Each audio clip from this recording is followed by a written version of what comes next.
नमस्कार दोस्तों, मैं मनु आज आपके लिए लेकर आई हूँ एक कहानी जिसका नाम है राजकुमारी का खिलौना। तो दोस्तों चलिए शुरू करते हैं आज की कहानी। दोस्तों, एक राजा था। उसकी एक छोटी सी बेटी थी। वह उसे बहुत प्यार करता था। एक बार राजकुमारी बीमार पड़ गई। कई डॉक्टर बुलाए गए, लेकिन कोई भी उसका इलाज नहीं कर सका क्योंकि उसकी बीमारी का ही पता नहीं चल पा रहा था। एक दिन राजा उदास होकर राजकुमारी से बोला, समझ में नहीं आ रहा कि मैं क्या करूं। तुम्हारे इलाज के लिए कुछ भी करने को तैयार हूं मैं। यह सुनकर राजकुमारी झट से बोली, फिर मेरे लिए चांद मंगवा दीजिए। मैं उससे खेलूंगी तो मेरी तबीयत ठीक हो जाएगी। राजा ने खुश होकर कहा, ठीक है, मैं तुम्हारे लिए चांद मंगवाने का प्रबंध करता हूँ। राजा के दरबार में बहुत से योग्य व्यक्ति थे। सबसे पहले उसने अपने प्रधानमंत्री को बुलाया और धीरे से कहा, रानी बेटी को खेलने के लिए चांद चाहिए। आज नहीं तो कल रात तक जरूर आ जाना चाहिए। चांद? प्रधानमंत्री ने आश्चर्य से कहा। उसके माथे पर पसीना आ गया। थोड़ी देर बाद वह बोला, महाराज, मैं दुनिया के किसी भी कोने से कोई भी चीज़ मंगा सकता हूँ, लेकिन चांद लाना मुश्किल है। राजा ने प्रधानमंत्री को तुरंत दरबार से जाने का आदेश दिया और कहा, प्रधानमंत्री, सेनापति को मेरे पास भेजो। प्रधान सेनापति के आने पर राजा ने उससे भी चांद लाने के लिए कहा, पर प्रधान सेनापति ने भी अपनी असमर्थता व्यक्त करते हुए कई तर्क दिए और अंत में बोला, चांद को कोई भी नहीं ला सकता। वह यहाँ से 1.5 लाख मील दूर है। राजा ने उसे भी चले जाने के लिए कहा। उसके बाद उसने अपने खजांची को बुलाया।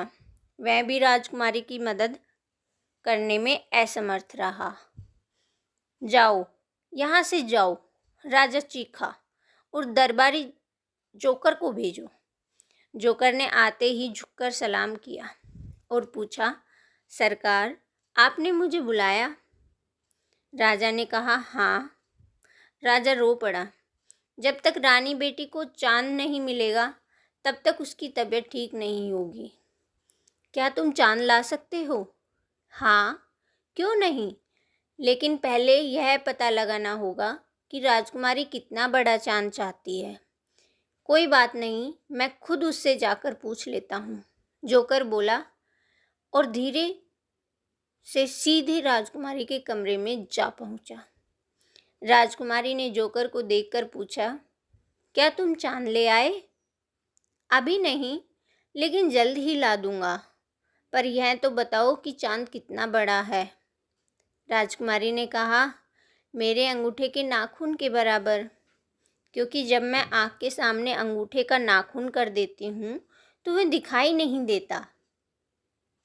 अच्छा, यह तो बता दो कि चांद किस चीज़ का बना हुआ है और कितनी ऊंचाई पर है। चांद सोने का बना है, राजकुमारी बोली, और पेड़ के बराबर ऊंचाई पर है। ठीक है, आज रात को मैं पेड़ पर चढ़कर चांद उतार लाऊंगा, जोकर ने कहा और खुश होकर राजा के पास लौट आया। उसने राजा से कहा, मैं कल तक राजकुमारी के लिए चांद खिलौना ले आऊँगा, और उसने अपनी योजना राजा को बता दी। राजा योजना सुनकर बहुत खुश हुआ। अगले दिन दरबारी जोकर सुनार से एक सोने का चांद बनवा कर ले आया। उसने यह चांद राजकुमारी को दे दिया। राजकुमारी बहुत खुश हुई।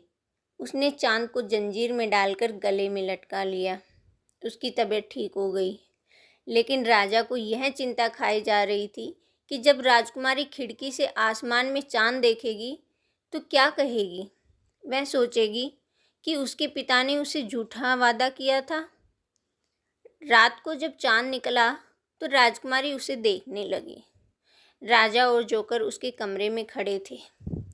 जोकर ने राजकुमारी से पूछा, अच्छा राजकुमारी, जरा यह तो बताओ कि जब चांद तुम्हारे गले में लटका है तो फिर आसमान में कैसे निकल आया? राजकुमारी हंसकर बोली, तुम मूर्ख हो। जब मेरा एक दांत टूट जाता है तो दूसरा निकल आता है, उसी तरह दूसरा चांद निकला है। यह सुनकर राजा ने राहत की सांस ली और खुशी खुशी राजकुमारी के साथ उसके खिलौने से खेलने लगे। तो दोस्तों, आज का वीडियो आपको कैसा लगा ज़रूर बताइए। धन्यवाद।